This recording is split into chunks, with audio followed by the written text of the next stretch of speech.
So we're gonna basically um okay, more people coming.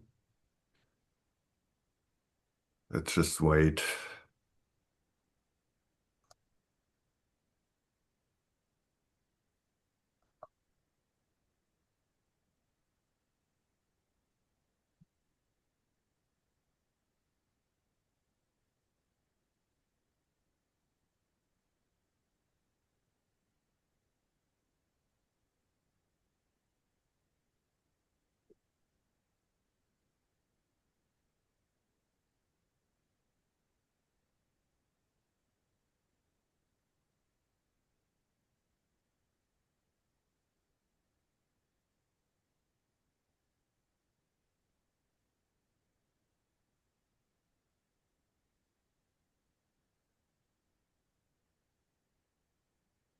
So hi everybody.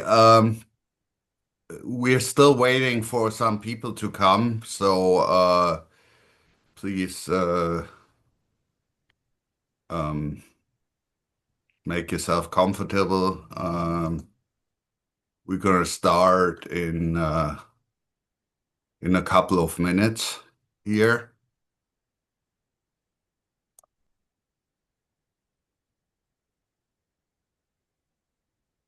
I'm still letting people in. Okay.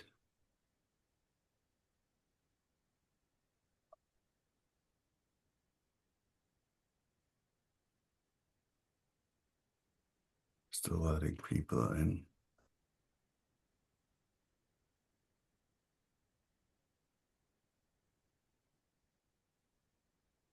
So,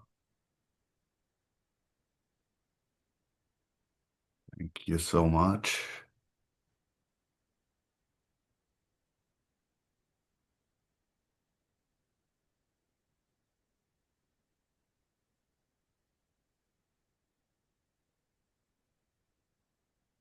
Okay. Let us give 2 more minutes. Then we're gonna start here. And I would kindly ask you to yeah, keep muted um and then we basically what we wanna do is start the presentation, and then we're gonna basically have a Q&A session at the end, and before that we have a little panel discussion, and I've invited a couple of panelists, and so we're gonna start in a minute's time from now, and then I'm extremely happy and thankful that you all joined us here. We are hosting this webinar from both the United States, where I am, and from Cyprus, where the headquarter of EDAMS is.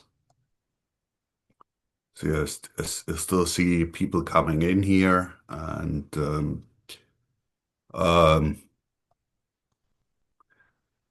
so two time zones here in San Francisco. It's morning, and Lucas here in Right, Cyprus right. it's evening.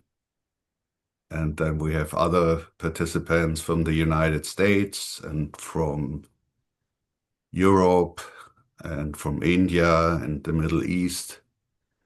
And so, yeah, so let's start here.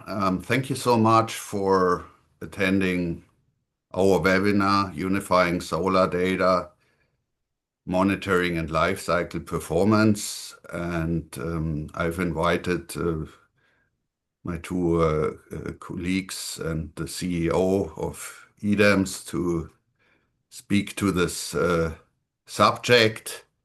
I would like to first introduce Dr. Dinos Konstantinidis, who has who has worked for many decades on this issue and working from the water side of things to the energy side, and has long ago, over 20 years, over 40 years, seen and perceived that the integration of data is so extremely important to optimize large-scale assets. Dr. Dinos, could I please introduce yourself? Would you speak a couple of words, please? Thank you. Thank you, Volkmar. Can you all hear me well? Volkmar, can you hear me? Yeah, we all hear you very well. Okay. Thank you. Well, as Volkmar said, I've been around for a very, very long time. Just to give you an idea, I'm 68 years old and got my PhD in engineering when I was 24. So I've been in utility management one way or another for well over 40 years now. I started the company about 35 years ago in South Africa. That's where I studied, and I was well, I ended up being a professor in water engineering before I started the company. Written a few books, and then I decided that academics wasn't for me and that I had to put everything in practice. And as Folkman said, we started off with the engineering part regarding infrastructure, and very soon we realized that engineering wasn't good enough. You had to introduce a lot more aspects into it to be able to address real issues facing utilities. And slowly over the years, we developed and developed and developed more, and we integrated and integrated more. And at the end, we landed up having a full, what we call an ERP for utility management, which over the years we made industry specific. We started with water and sanitation, and then we moved into other areas. We expanded to cover all municipal services, went into electricity, and the last 5 years went into renewables.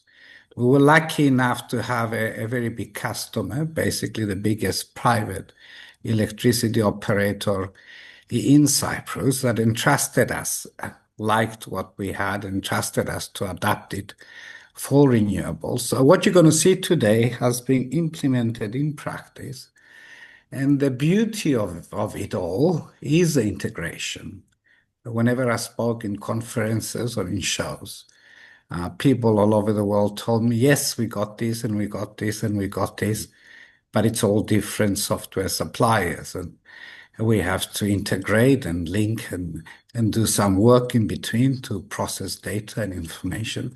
So what you're going to see today is something that's been tried out for quite a few years in other utilities, and for the last 4 or 5 years in the energy sector as well. And it's pretty nice. I hope you'll enjoy it. And Thank I'll you be so much. around most of the seminar, and then I got a flight to catch. Thank Got you. Thank you, meetings Dinos. tomorrow morning and meetings on Friday, It's great. with a water utility tomorrow and with an energy utility on Friday. So I'll hang around as much as I can, and then I have to drive to the airport. Lucas, would Thank you you all. like to Yeah, sure. Hello, everyone. shortly introduce yourself? Hello, everyone. My name is Lucas Pikolos. You can call me Lucas. For the past years, I have been working as a product service manager at Adams Technology. My background is in electrical and computer engineering with a focus on energy market management systems. From the early year of my career, I have worked with renewable energy sources like solar parks and BESS systems, battery energy storage systems. Before we begin, I would like to thank the Vice President of EDAM's Business Development, Volkmar, for organizing this panel and creating the opportunity for an open discussion. The webinar will explore how unified solar data and performance intelligence can drive a stronger return of investment across the solar projects and their market participation life cycle. The session will begin with the key industry challenges, including the return of investment hurdles faced in projects and the role of unified data in overcoming them. The webinar will highlight the value of real-time monitoring, performance insights, and life cycle performance management in optimizing operational and financial outcomes. The discussion will continue with a look at how these strategies can translate into direct ROI impact, followed by an interactive panel discussion featuring expert perspectives. And the session will conclude with an open discussion, allowing attendees to ask questions, share experiences, and engage directly with the speakers.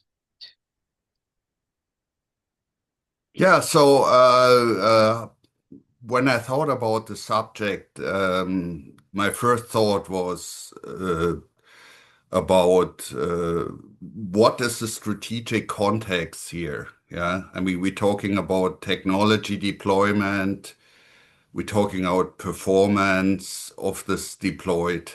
And the main problem I kind of saw is having a bird's eye view on the global market, that capital and technology are largely available, but the outcomes depend on how the assets are operated, how they're integrated, and how they are connected to markets.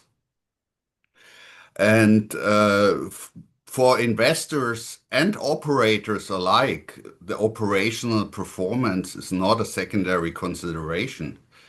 It's a primary driver of realized returns.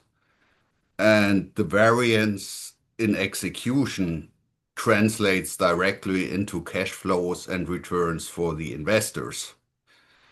So execution extends well beyond just the construction and the delivery of these renewable energy assets.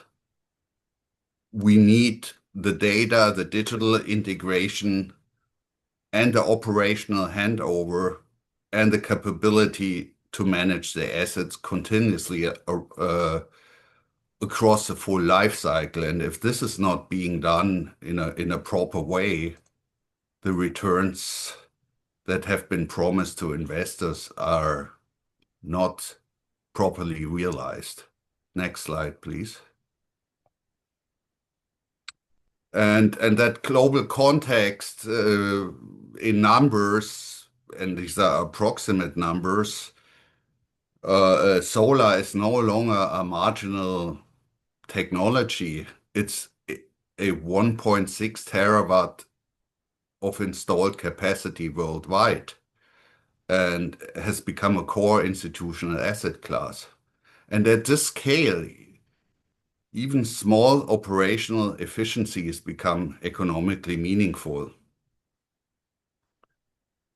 If we could assume a 3 to 5% portfolio level performance leakage, that would result to 7 to 15 billion euros in annual value decrease. I mean, that's a massive number. And that leakage is predictable. It is not only driven by technology failure, but also by how assets are operated. Often we have a lot of fragmented data, delayed issue detection, and weak integration between operations and markets.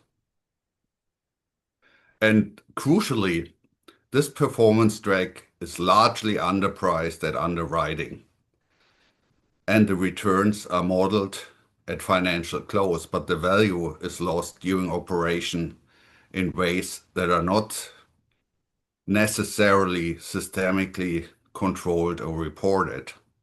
So this is one of the meaningful problems that has to be addressed. And the implications are very clear. As the portfolio scale, the operational execution becomes a primary determinant of the realized returns. And that's a gap we are addressing. Next slide, please.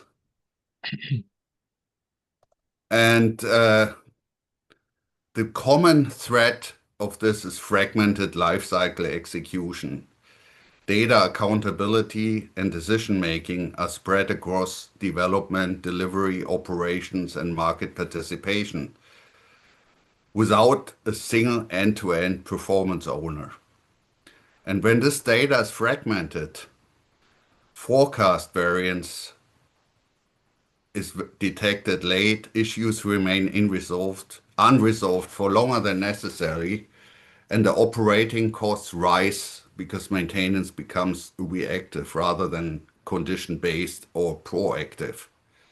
And over time, these small operational gaps can turn into persistent performance leakage and higher costs and greater cash flow uncertainty for both the operator and the investor. And the fragmented execution also makes it harder to clearly demonstrate the performance and the value to the stakeholders. And that affects investors, lenders, regulators, and partners. And that lack of visibility also widens the gap between expected and realized returns. So again, to summarize this is not a pure technology problem. It's a structural execution problem that sits at the core of underperformance in return on investment. And the solution to these issues that have been raised is now presented by Lucas. Yeah, exactly. Totally agree with you, Volkmar. So following to the key information provided by Volkmar, it's a fact that across the solar industry, we are entering a critical phase. A phase where solar plants are scaling faster than our operational systems can keep up. And many energy utilities nowadays manage hundreds of parks, yet their data still lives in disconnected and isolated systems.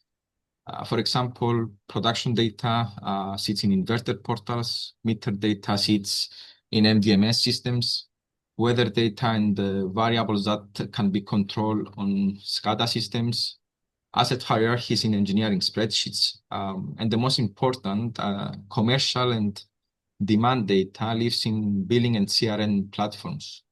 All this information is essential, but none of it speaks the same language. And what does this mean? It means losses, as Volkmar said before, stay hidden. Decisions slow down.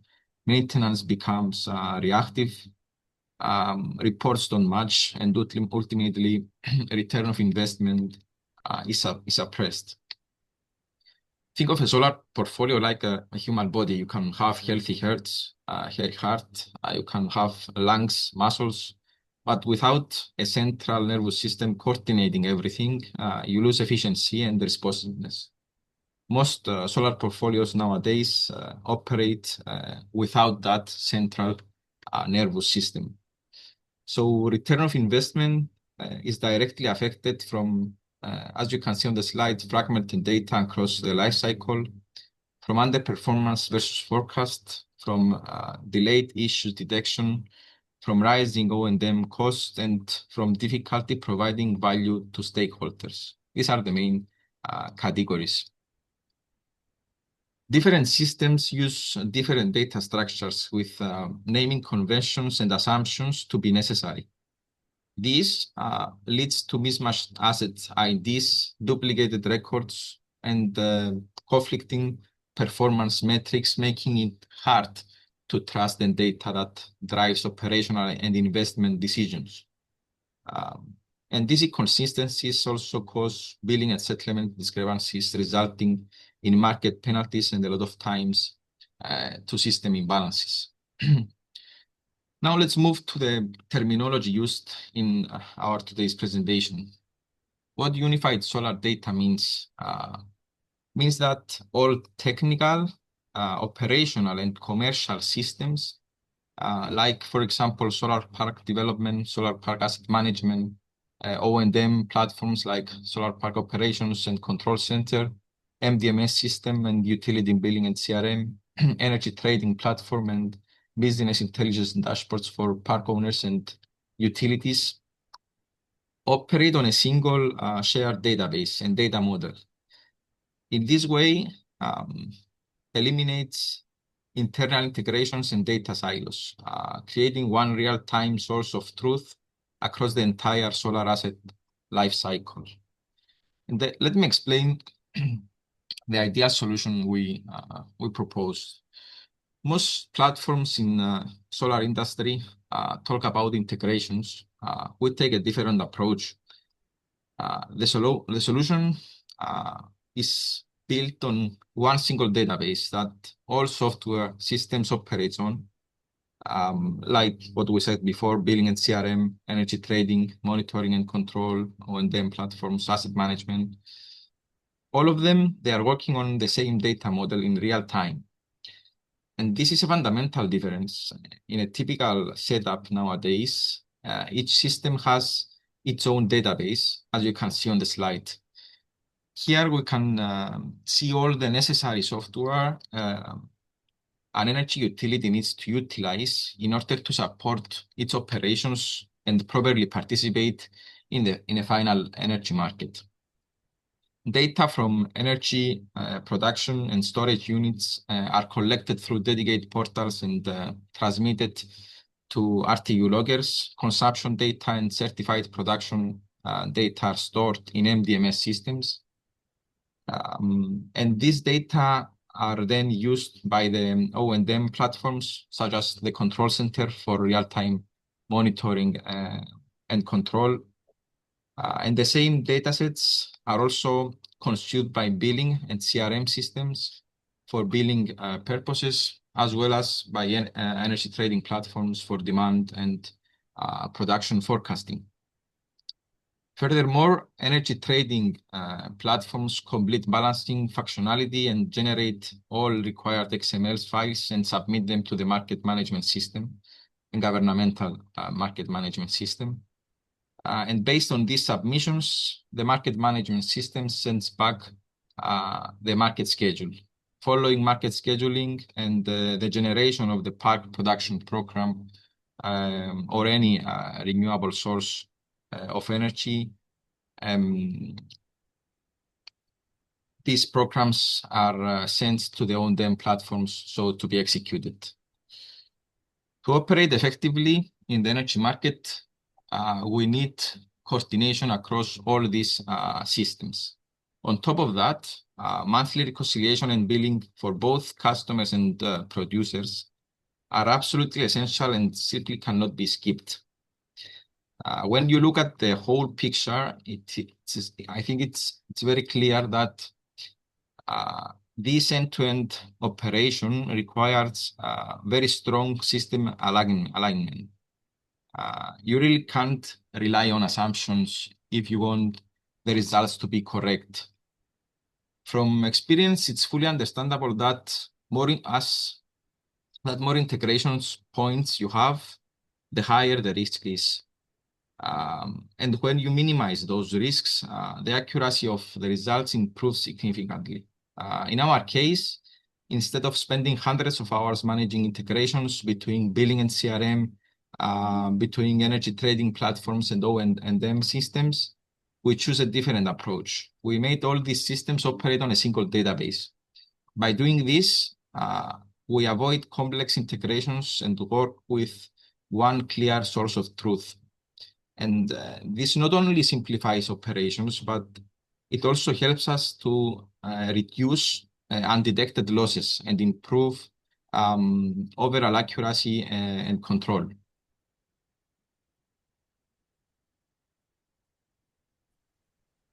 Just before you change the slide, Lucas, can you go back?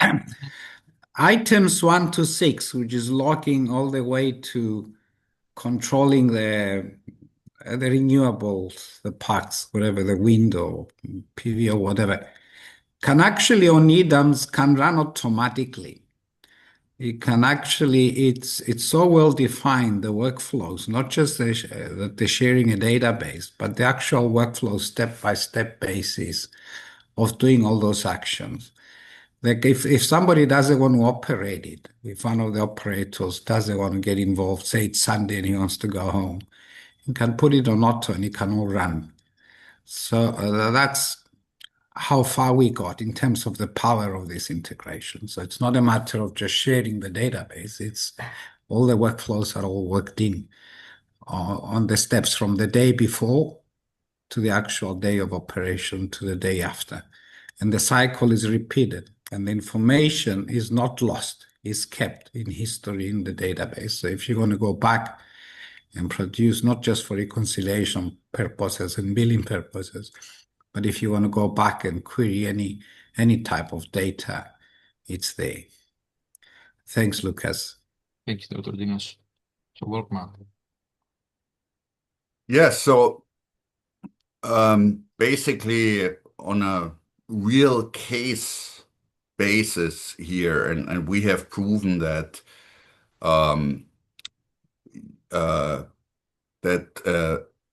portfolio-wide performance visibility on an operational level and the whole variance detection contributes a lot to the performance loss recovery.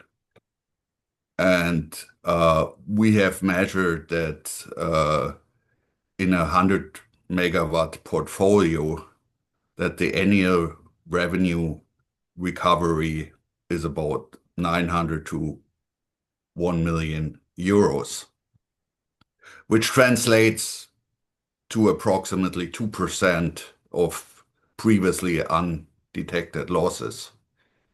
In this case, 2.5 to 3.5 thousand megawatt hours. I think this is also tying into my first assessment of the losses that are accounted for over the whole world. And we're rather conservative here in our assumptions.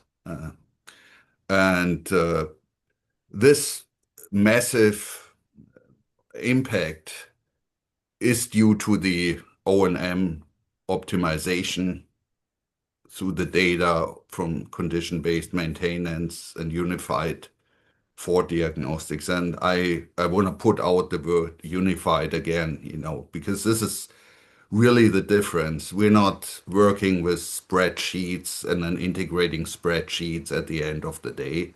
The whole system has several interfaces where workers then put the data into one system, and one system creates the numbers so you can make operational and management decision making on the full data at real time.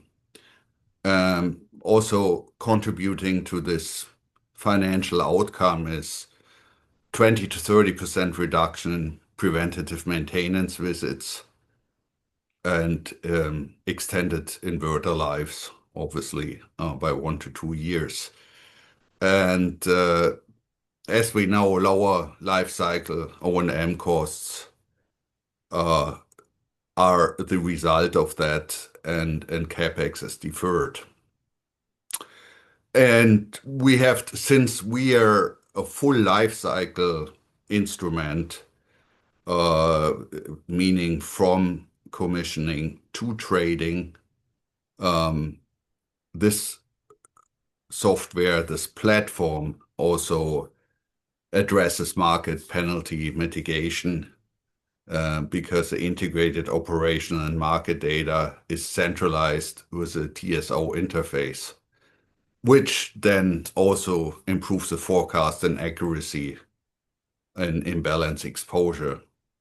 And as a result, the company recovers additional cost by having reduced penalties and much more stable merchant revenue. So this whole complex view this integration of data and utilizing data along the whole life cycle of the customer is significantly improving operations and financial results.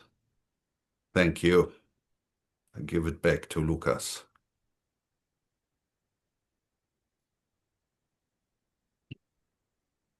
Dr. Dinos, you want to say a few things? Yeah, okay. Basically, what this slide shows is the different features and the different type of vendors that cover those features. Basically, there's three type of vendors that provide software right now that utilities, energy utilities utilize. There's the O&M vendors that concentrate basically on maintenance, and there's some pretty good ones that do both reactive, predictive, and preventive maintenance. And they handle operations pretty well. It's a matter of finding false alerts and doing analysis for energy losses. And most of them have a control center where they can control the switching on of the parks. And they do have some business intelligence, basically limited to the O&M functions. And then the second lot of vendors have a market trading platform, excuse me, or market trading software, and they're pretty good in doing that as well. There's some quite advanced trading platforms that, especially in Europe, where they can trade in multiple energy exchanges. And then you have the billing vendors. They're the people who concentrate on doing billing and customer services or customer or CRM or whatever you want to call it. And that's what EDAMS does all of that, all in an integrated manner. On top of that, it's got a full GIS running behind it.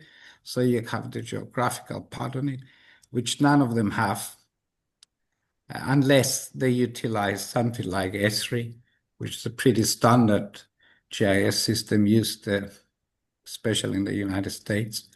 And they have, so you can actually put a fourth category here of vendors that we cover. And this is the beauty of it. I think Lucas has a slide where he shows the different modules of EDAMS that do all that integration after that. This slide here. Okay. Basically, that's all I wanted to say, Lucas, on that. But that basically, go back to that slide I was talking about. Well, this slide is basically comparing what is out there with what EDAMS can do. There are some vendors that say they can do everything, or at least they can do O&M and billing, like Oracle and SAP, but they're quite complex systems and they're quite expensive, both in terms of licensing and in terms of implementation. And then usually not industry-specific systems, so they do take a long time to have them up and running properly and a lot of costs. But apart from those two, the rest are all fragmented in these three main categories. Okay, Lucas, thank you. Thank you. So thank you so much, Lucas and Dr. Dinos. I think, sorry, Volkmar, I think before you switch off, Lucas, show them the slide with all the different modules so they can see what they're all about. That other slide that you showed, this one here. Do you want to talk about it or you want me to talk about it? Whatever you prefer. Excuse me? Whatever you prefer. Let me say a few words quickly about each one of them. All these round things are the different modules that, as Lucas said, they all share the same database. We have a module for development. So that's like licensing and permits and inspections and stuff like that, a step-by-step process for the development. As you know, it can be quite complex, especially with environmental studies and licenses and all that sort of thing. Of course, this might vary from country to country, and our system will have to be changed a little bit for each country. Then we have asset management. Asset management has a lot of modules in it. Do you have that slide that shows the asset management breakdown? No. No. Basically, what it has, it's got an asset register, industry-specific asset register for the infrastructure. And that's infrastructure both in terms of energy and in terms of electricity distribution, because you have electricity distribution components as part of it.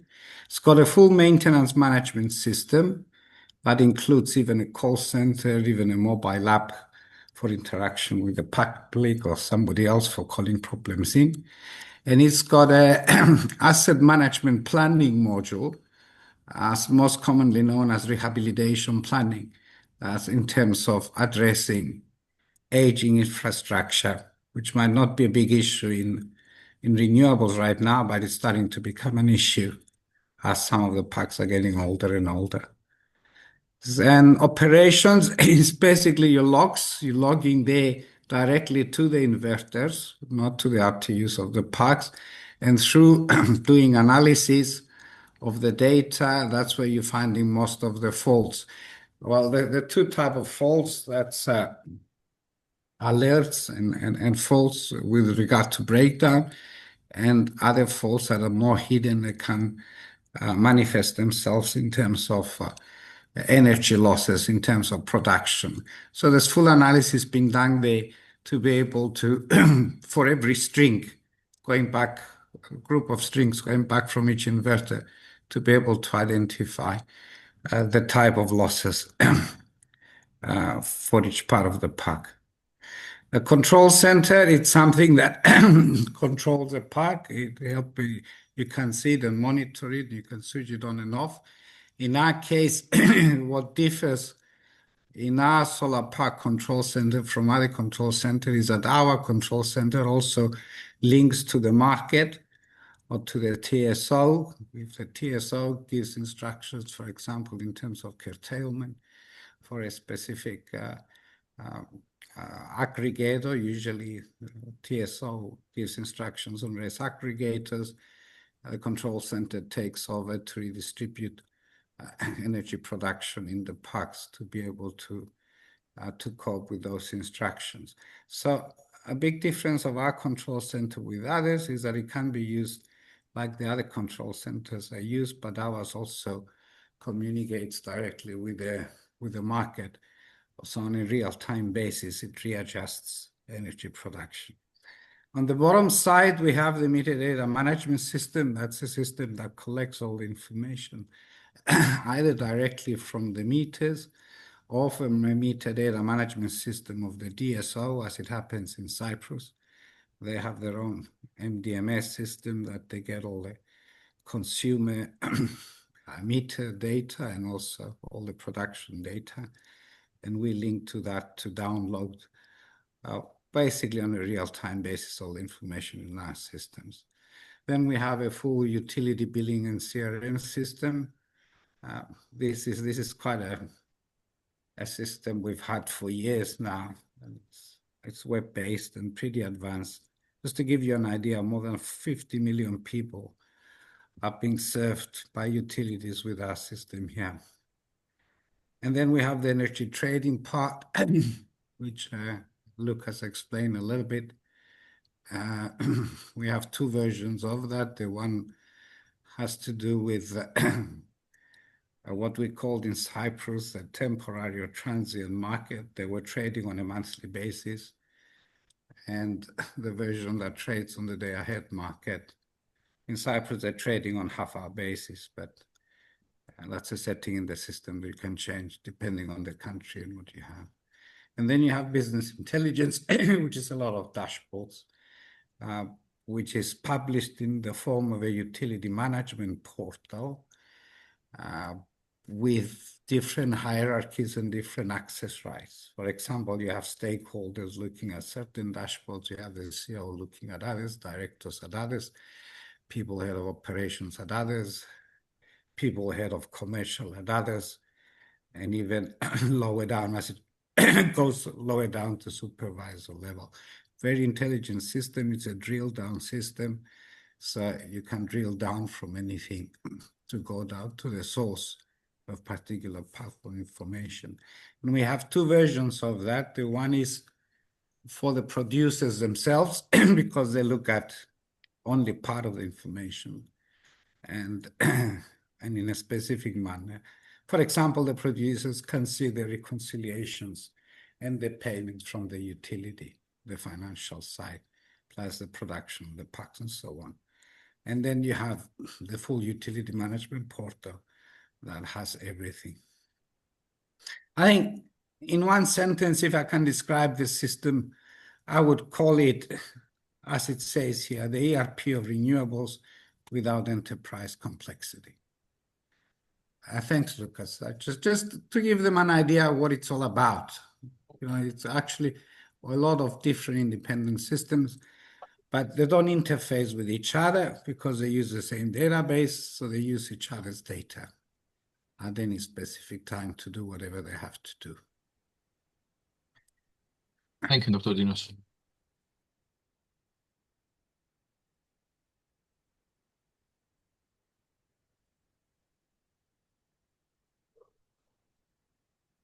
Thank you. So I want to start a little discussion Volkman, here. Excuse me? Before you start, can I say thank you all for coming to the webinar? You're gonna have to excuse me. I have to go to the airport. It's been lovely seeing you. I look Thank you. forward to hearing from some of you in the future. Bye. Thank you, Dr. Dinos. Bye bye. Good luck, guys. Bye. So, yeah, I would like to invite now Simon. Simon, could you please introduce yourself a little bit, your background, and what you've been doing in the industry in the last years? Yeah, sure. Hi everyone. My name's Simon.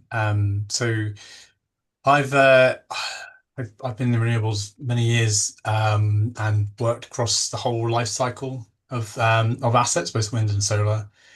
So very much have experience of the fragmented siloing that was mentioned right at the beginning of the presentation.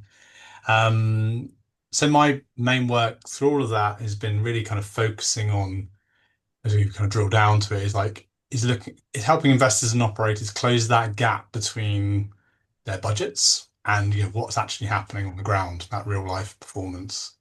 So in particular recently, I've been doing a lot of work with working with portfolios with all this fragmented data and trying to improve that kind of visibility of the data, but also enabling people on the ground to be able to act upon it, and then be able to kind of so that then clients can see what's going on, improving, able to improve their performance. So yeah, I mean ultimately I'm just very passionate about helping assets perform reliably. Thank you, Simon. And I understand you overlooked one of the biggest solar portfolios worldwide in the past, spanning several gigawatts in operations. So my question to you is, what from your practice and the lifespan of your career, where did you see the hidden losses? Yeah, I mean, where did you see where did you put on the lever to avoid these hidden losses? Yeah, so I think, I mean, you'll probably find me repeating some of the stuff you've already said because, you can talk about individual things like degradation, soiling, inverter overheating. These are all things that that we know that are causing losses. But at the end of the day, it's the biggest thing is just that what's hidden. Um, because we've just got unreliable data, or it's data that's all over the place. As we said before, in SCADAs and loggers, meters, O&M platforms, spreadsheets. Still, unfortunately, there's a very little standardization and being able to kind of bring it all together in one place, even across the life cycle, we saw that from, development through construction to operations. These are all like little silos, and quite often like, the data model stops when it goes into the next one, and a new one has to be built up. Um, so it just means that we kind of then just are losing that visibility of everything that's going on. So the unperformance is usually not a mysterious thing. It's just invisible to us, because we haven't got that kind of integrated data. It's all fragmented all over the place. So kind of bringing that together is where we can then really start to see where we can not just operational performances, but also, like Lucas was talking about in terms of on the trading side, the financial side of the markets, that it's having that ability to kind of see it across the whole plane.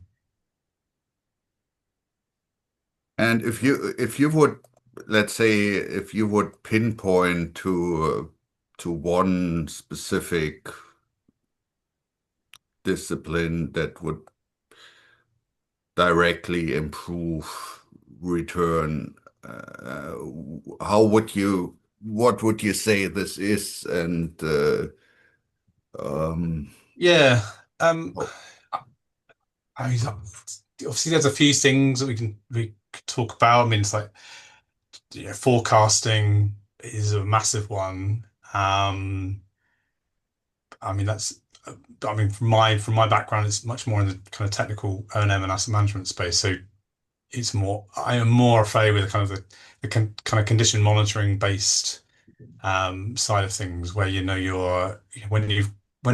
it works, when you are getting good data and you are able to kind of be proactive with your maintenance, as you've shown, and I've seen, firsthand and in other case studies, you can reduce the number of visits, sending guys out to, to sites, reducing that cost in truck rolls, um, and also on these really big sites, being specific is great as well.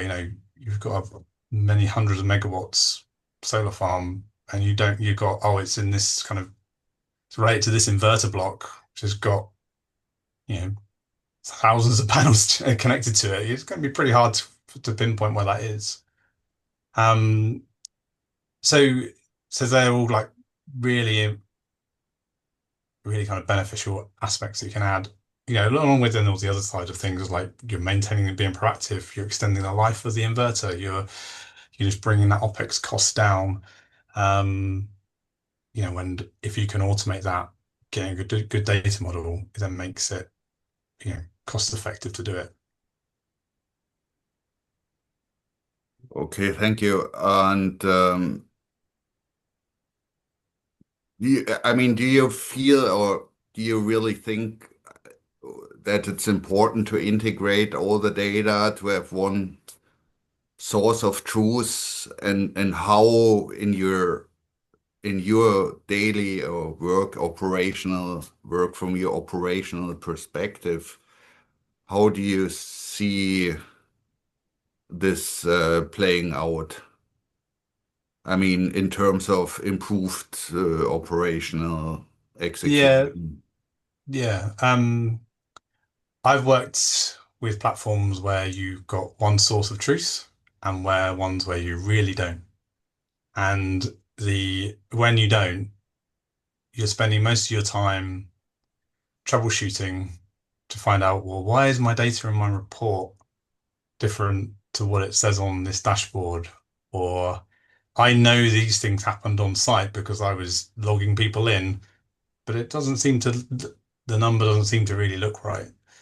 Mhm. Um, so you spend all your time troubleshooting, and obviously you don't look good in front of your investor or your client either, Mhm.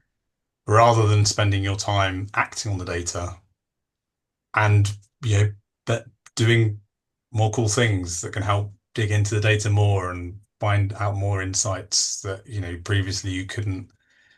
Um, so yeah, I think that's the real, from a practical point of view, where I've seen, where having that one source of truth is really beneficial.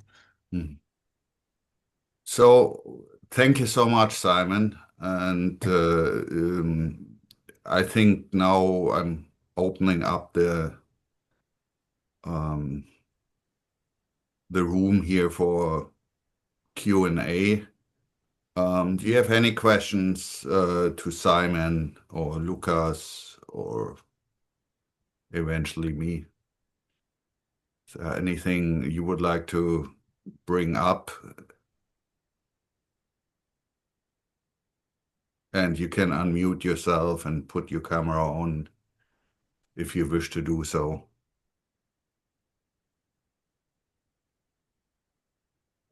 Yes, Volkman, thanks for this nice webinar. I have one question. Nowadays, every inverter is inbuilting their on what to say IoT based platform. Every inverter is having their IoT based platform. How you differentiate from them to identify what exactly you are solving? Okay, Lucas? Can you repeat the question, please, Ashar, because you mentioned Yeah, water. because every inverter is having their IoT based platform where we log in, we give credentials, and they are having their dashboards and all these things. How many units are generated, how strings are performing, and how you differentiate from them to your software. Well, the biggest advantage in this case is that I mean the example you gave is just for the control center for monitoring and controlling PV parks, right? Correct. Yes, yes, yes. So I brought this slide on. This slide shows the complete solution and the combination of all the connectivity actually between several components. Well, other competitors can show dashboards with real-time metering and controlling of the parks. Uh, our advantage, I believe, is that the control center we provide is an advanced monitoring and controlling center, which not only provide to the user the ability to monitor and control the assets, but also provides the ability to participate to a final market, to automatically respond in case of TSO, transmission system operator instructions, or flag distribution system operator DSO controls. And this is very important because you can then do some reconciliations and say uh, why there is such a lot of curtailment to these parks and so on. You can make a lot of find out a lot of results um, and in general have a good idea of what's going on to your assets. This is the first one. The second one is that you can monitor PV parks. You can monitor batteries base that are installed in PV parks. The control center will, if you participate in a final energy market, the control center will take care of the PV plant, so produce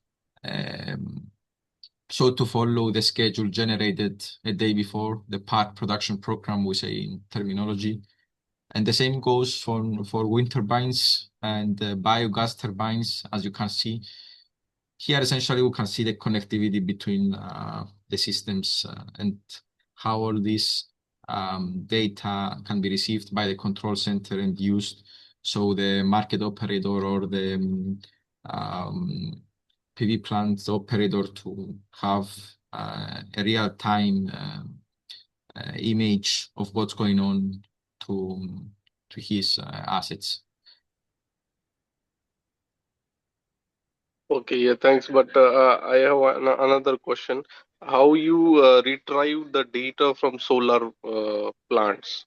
Currently, where each solar park, all inverters of one solar park are directly connected to an RTU. An RTU is a remote terminal unit where Okay, we connected through the control center to these RTUs through IEC 60870 standard of communication, and we are able to receive information and send commands as well. I think I have a slide as well showing the control center just to have an idea. okay. So it's not about the software, it's about the components as well. Yes. Okay, yeah, yes. This is the control center as a screenshot from the user interface. You can see live measurements of PV parks like in graphical representation, in geographic representation. You can see the state of charge of the battery and multiple information about where is the park in real time, the active power produced, the capacity of the battery at both park, the radiance availability, the curtailment if someone is applying curtailment, who, for this case, is distribution system operator. And we can have more information like the specifications of the battery that it is installed and how many panels are there, the brand of the inverter, and so on. And you can export information and can go back and see history and do some reconciliations as well. This is just some screenshots of the control center we offer as a service. Okay. Thanks. Welcome. Well, thank you so much. I think, are there any other questions? So if not, we're concluding this session. I just thank you so much, Lucas and Dr. Dinos, and of course, Simon. I extremely appreciate your input as a veteran of the industry, and I will also make sure if people have questions further on this or other issues to include you in the follow-up.